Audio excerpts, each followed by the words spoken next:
White heat, it's not. Such a muted and ambivalent ending was daring for the time, especially in a genre where killers typically end up dying in a hail of police bullets.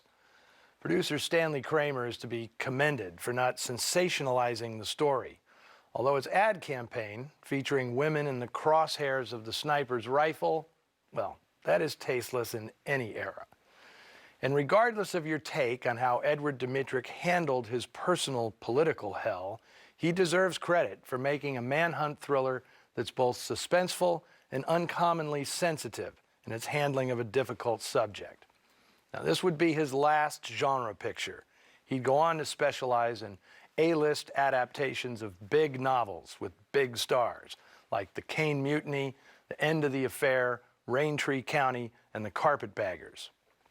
Now, one of the standout scenes in The Sniper is the police station lineup, which is squirm-inducing in its depiction of a department utterly unprepared, not to mention disinterested, in sorting out relatively harmless pervs from psychotic murderers.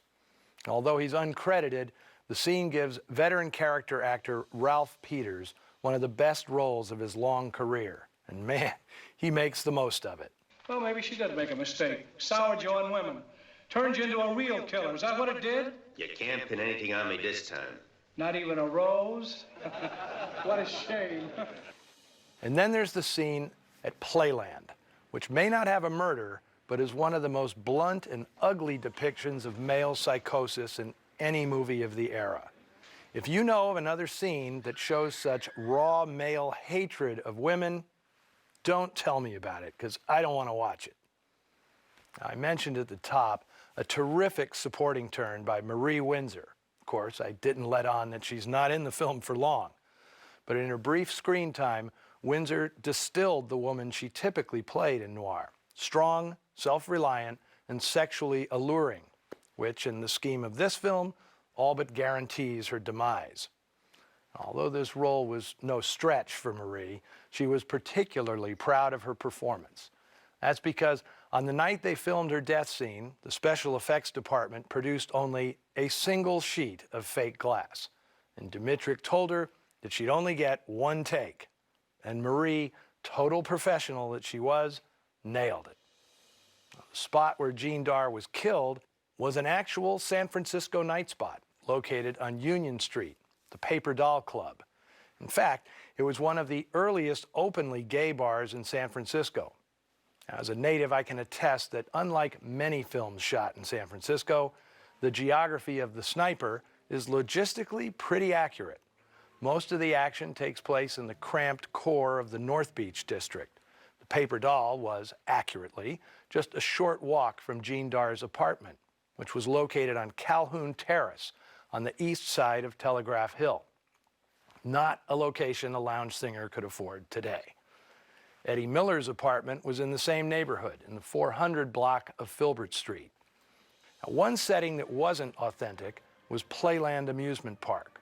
Although there was such a place in San Francisco, directly across from the ocean, the scene was actually shot at the Pike, a long-standing amusement park in Long Beach. Hey, be careful. So I'm going to admit, I had second thoughts about showing this film. It's disturbing, and not like noirs of the 1940s, which were sexy and sinister and spellbinding. This film represents a major shift that took place in the 1950s. What Paul Schrader, in his 1972 essay, Notes on Film Noir, called the genre's third and final phase, the descent into psychopathology. After years of steadily shedding romantic conventions, later noir films finally got down to the root causes of the period: the loss of public honor, heroic conventions, personal integrity, and finally, psychic stability. Now, this insight comes from the guy who, a few years after writing that essay, would create Taxi Driver, the essential American neo-noir. Okay, let's wind up things on a lighter note. I want to point out a couple of people in this film who may have snuck by you. I cannot confirm it, but a lot of people believe that Eddie Miller's co-worker at the dry cleaners is actor Wally Cox in his first screen appearance. Cox would go on to become one of the most familiar faces on American television in the 60s and 70s, always top left on Hollywood squares.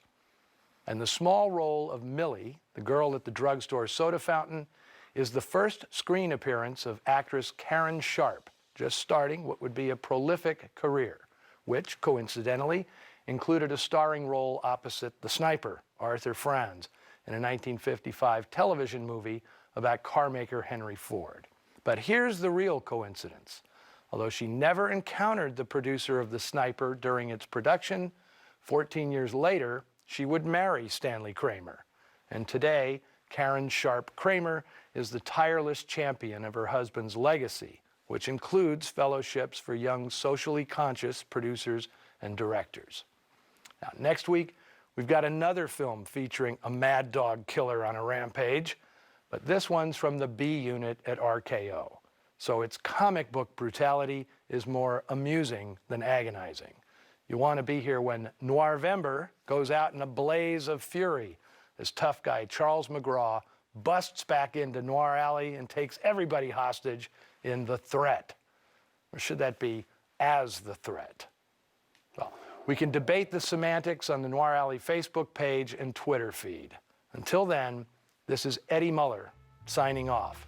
And let's be clear, that's Eddie Muller, not Eddie Miller.